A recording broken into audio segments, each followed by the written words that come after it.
समस्त देशवासियों को आज 72वें गणतंत्र दिवस की बहुत बहुत शुभकामनाएं। आज जब देश 72वां गणतंत्र मना रहा है, देश के राष्ट्रपति महामहिम जी ने राजपथ पर देश की तीनों सेनाओं के द्वारा सलामी ली और देश की झांकियां राजपथ से गुजरी। उसके साथ साथ सारे देश में आज और भी बिंदु हैं जो इस गणतंत्र दिवस को महत्वपूर्ण बनाते हैं। देश के अंदर किसान जो एक बहुत बड़ा वर्ग है, जो देश को खाद्य सुरक्षा मुहैया कराते हैं, और आम जो जन है, जो कमज़ोर है, निम्न मध्यम वर्ग है, उसमें एक आक्रोश है नए कृषि कानूनों को लेकर। तो आज वो किसान वर्ग भी राजपथ पे आना चाहता था। उसके बाद ये तय हुआ कि राजपथ तो नहीं, दिल्ली के अन्य क्षेत्रों में वो अपनी ट्रैक्टर यात्राएं निकालेंगे। और इसके साथ साथ ये क्यों मनाया जाता है हमारा गणतंत्र दिवस, कब से मनाया जा रहा है? क्योंकि देश आज़ाद हुआ था 1947 में और गणतंत्र दिवस मनाया जाता है 26 जनवरी 1950 से। तो आखिर ये क्यों मनाया जाता है, कब से मनाया जा रहा है, इन सब बिंदुओं पर आगे हम चर्चा करेंगे और किसानों की ट्रैक्टर रैली पे भी आगे। गणतंत्र दिवस 26 जनवरी 1950 से निरंतर मनाया जाता है, क्योंकि इसी दिन 26 जनवरी 1950 से हमारा अपना जो देश का संविधान है वो लागू हुआ था और यह देश भारत एक गणतंत्र बन गया था। ये संविधान जो बना संविधान सभा के अंदर, जिसके अंदर बाबू राजेंद्र प्रसाद जी थे, जिसके मुख्य जो लेखनीकारों में डॉक्टर भीमराव अंबेडकर जी थे, उसके साथ साथ पूरे देश से सैकड़ों विशिष्ट विद्वान और अलग अलग वर्गों के प्रतिनिधि संविधान सभा में सम्मिलित थे, जिन्होंने लगभग 2-2.5 साल तक निरंतर मंथन के बाद 26 नवंबर 1949 को भारतीय संविधान को बनाया था। और उसके बाद ये निश्चित किया गया कि 26 जनवरी 1950 को यह संविधान लागू होगा, जिससे भारत में भारत के लोगों के द्वारा बनाए गए कानून और संविधान के द्वारा इस भारतीय गणतंत्र का संचालन होगा।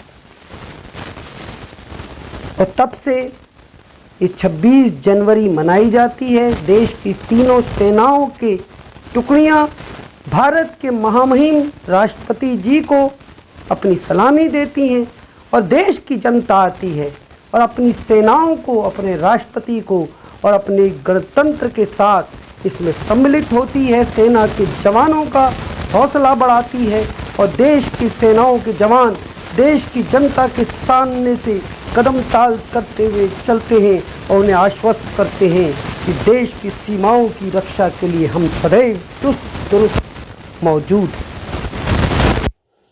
पर आज जब एक ऐसी विडंबना हो गई है कि देश का एक बहुत बड़ा वर्ग जो देश की खाद्य सुरक्षा को निश्चित करता है, किसान वर्ग, वो कुछ ऐसे कानून जिनसे वो कह रहा है कि उसकी मूलभूत हितों पे चोट पहुंचेगी, देश की खाद्य सुरक्षा पे चोट पहुंचेगी और वो उस गण की मर्जी के बिना तंत्र द्वारा लागू किए जा रहे हैं। तो आज वो इस संविधान की दुहाई देते हुए इस गणतंत्र पे ये मांग कर रहा है कि गण की, जनता की सुनी जाए। और उन्होंने भी अपनी खेती किसानी की जो प्रतीकात्मक है, भारत की प्रगति जो हुई है 70 साल में, उसका जो प्रतीक रहा है कि जो खेती किसानी बैलगाड़ी से होती थी और 70 सालों में किसानों ने मेहनत से देश को खाद्य में आत्मनिर्भर भी बनाया, साथ ही साथ बैलगाड़ी से ट्रैक्टर, जो भारत की, जो लोग कहते हैं भारत में तरक्की नहीं हुई, ये लाखों लाख ट्रैक्टर जो खेती और किसानी में आए हैं वो भारत की तरक्की, भारत की जनता की मेहनत और उस समय के नेतृत्व की दूरदर्शिता का परिणाम है। वो यहाँ पर आए और तिरंगे के साथ उन्होंने 26 जनवरी में मनाने का दिल्ली में निर्णय लिया, परंतु सरकार द्वारा समय पर ऊहापोह की स्थिति रही। उन्होंने पहले कहा कि हम इसको नहीं होने देंगे, फिर अचानक का होने देंगे। तो ये असमंजस की स्थिति सरकार की जो थी, उसने बड़ी एक अविश्वास का सा वातावरण उत्पन्न कर दिया।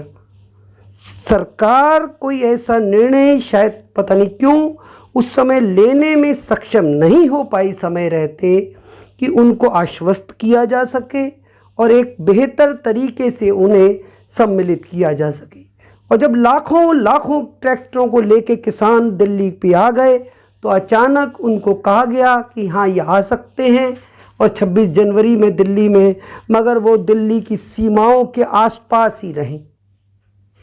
परंतु ऐसा जब जो 500 200 किलोमीटर से आ रहे थे, क्या उनको व्यवस्थित इस तरह से रोक पाना संभव था? पता नहीं सरकारी तंत्र ने कैसे निर्णय लिया, पर फिर भी वो दिल्ली में आए और ज़्यादातर जो लोग थे, लाखों, उस हिसाब से देखा जाए तो उन्होंने दिल्ली की सड़कों पे अपना ट्रैक्टर मार्च निकाला किसानों ने। उसमें उन्होंने देशभक्ति के गीत भी थे, देश की आन बान शान का प्रतीक तिरंगा झंडा भी था और उसको लेके वो चले। उसमें शायद कुछ और लोग भी होंगे कहीं कहीं। उसको लेकर कुछ लोगों ने तिल का ताड़ बनाने का प्रयत्न किया कि जहाँ इतने लोग हैं और कुछ अति उत्साही हो गए या कुछ उत्तेजित या कुछ ऐसे तत्व रहे, या कहीं पे जब इतनी बड़ी संख्या में लोग आ रहे हैं अचानक उनको जब रोकने का प्रयत्न किया जाता है, चाहे वो बीच सड़क पे बसें खड़ी करके कुछ या किसी तरह से भी, तो या कुछ खड्डे या बैरियर बना के सड़कों पे या कुछ सड़कों पे बड़े बड़े पत्थर डाल के, तो वो जब इतनी दूर से लोग आ रहे हैं तो अचानक उनको रोक पाना शायद जन सैलाब को संभव नहीं होता है। वो आकलन शायद परिस्थितियों का इस तरह से नहीं किया गया, तो उन्होंने उन बैरियरों को अगर हटा दिया या तोड़ा, उसको बड़ी अतिरंजित स्वरूप से प्रस्तुत करना बड़ा ही खेदजनक है। ज़्यादातर वो निकले दिल्ली में। और हमारा ऐसा मानना है कि अगर समय रहते इसमें सामंजस्य स्थापित किया जाता, नेतृत्व अगर दूरदर्शिता रखता, जैसे लाल बहादुर शास्त्री हमारे प्रधानमंत्री हुए, अगर ऐसे जिस तरह से थे जिन्होंने जय जवान जय किसान का नारा दिया था, तो आज वो ये करते कि इन किसानों से कहते कि 26 जनवरी की परेड पे उस देश की झांकियों के संग आपके ट्रैक्टर भी चलेंगे, आप कुछ ट्रैक्टरों को उसमें सम्मिलित करिए, मैं भी उनके संग आपके संग उसमें सम्मिलित होऊंगा, तो शायद एक आपसी विश्वास का वातावरण निर्मित होता। ये जो स्वराज्य आया है उसे हम मजबूती से अपने पास रखेंगे ताकि कोई दूसरा हमारी तरफ टेढ़ी नज़र भी उठाकर देखे तो हम उसका पूरी तरह से मुकाबला कर सकें। मैं आपसे कहूँगा कि 2 नारे आज लगें। 2 नारा अगर आप लगाएं तो वही असली नारा है आज देश की ज़रूरत के मुताबिक। एक तो जय जवान का और दूसरा जय किसान का। ये 2 नारे मैं समझता हूँ कि आज हमारे देश के लिए ज़रूरी हैं। एक जय जवान और एक जय किसान, और फिर उसी से सारे देश का एक जय हिंद का नारा लगता है। तो मैं आपसे ये 3 नारे आपके सामने कहता हूँ, आपसे आशा करूँगा कि आप उसे दोहराएंगे। एक तो जय जवान, जय जवान, जय जवान, जय किसान, जय किसान, जय किसान, जय हिंद। जय हिंद, जय हिंद।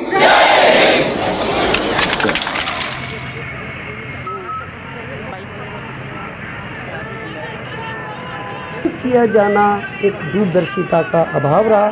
फिर भी अब भी ये समय है कि देश की चुनी हुई सरकारों को देश की जनता की बातों को गंभीरता से ले। जिन वर्गों के लिए कानून बनाए जा रहे हैं उनका ध्यान रखें, क्योंकि कहीं ऐसा ना हो लम्हों ने खता की सदियों ने सजा पाई,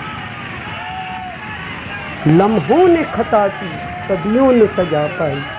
ये कानून एक बार बन जाए और इसका दुष्परिणाम कहीं ऐसा ना हो पीढ़ियों को भोगना पड़े। तो कोई भी नई चीज़ लाने से पहले उस पर चिंतन और मंथन करना आवश्यक है। और इस बार देश की जो सर्वोच्च पंचायत है संसद, उसमें भी उस पर पूर्ण मंथन नहीं हुआ। जो प्रतिपक्ष है उसके लोगों की बात को उस तरह से नहीं सुना गया। कोरोना काल में, आपदा के काल में ही अचानक सरकार ने अपना एक ऐसा अवसर पाके कि हम कुछ भी कर सकते हैं, इसे जल्दी से पास कराया। जबकि संसद में स्थायी समितियां बना के इस पे मंथन की जो व्यवस्था अगर वो सब की जाती, किसानों से बात की जाती, तो शायद जो नए कानून बनते वो सबके हितों के लिए सामंजस्यपूर्ण होते और ऐसी स्थिति नहीं होती। पर अब भी किसानों से, देश की जनता से बात करके उसको बनाया जाना चाहिए। और इसके साथ ही ये गणतंत्र जय दिवस जवान, देश के लोगों का जय है। किसान, गणतंत्र दिवस जय की बधाइयों के साथ